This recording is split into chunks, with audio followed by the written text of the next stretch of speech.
Issue one, as John McLaughlin used to say, Trump taunts the press again. It was a feeling of deja vu. There he was at a rally, having a great time, playing off the crowd in Ohio. And then it's like those dishonest people in the press and the president-elect reveling in recounting the election and how he says it was won in a landslide. Okay, we didn't have the press. The press was brutal, criticizing, though not by name, ABC anchor Martha Raddatz.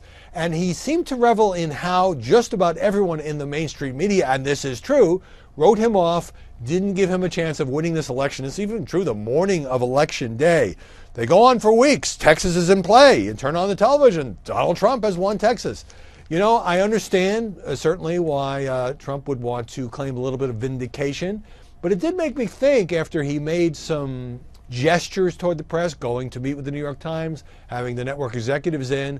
Is this how it's going to be when he moves into the White House? Is he going to be going after what he calls the dishonest and corrupt press regularly? He doesn't have to win the election anymore. He has to sell his policies. It might be nice if there would be a little bit more of a cooperative a relationship. It's always an adversarial relationship. I don't care who is president or which party. So maybe a sign of things to come, or maybe he was just letting off steam and having a good time. Issue two, Trump's tweets. The New York Times is all exercised about this. If Trump tweets it, says the headline, is it always news? A quandary for the news media. Goes on to say in this article that Trump's Twitter account, a bully pulpit, propaganda weapon, and attention magnet all rolled into one, that's true, has quickly emerged as a fresh journalistic challenge and source of lively debate. I don't really see much of a debate here.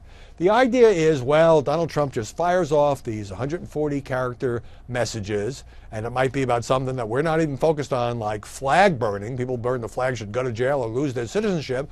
And then, because we have no free will, we spend a whole day on cable news and elsewhere debating what Trump wants us to talk about. And maybe we should just ignore his tweets. That's right. We should just say, you know what? He's only the president-elect of the United States. Why should we devote any attention to dealing with the issues he wants to bring up? I understand, by the way, it's a serious issue in the one tweet where Trump, without any evidence, said that millions of people had voted illegally. I mean, that's something the press ought to jump on. Other tweets, yeah, I mean, it's true. We shouldn't go nuclear over every time he sends out a message.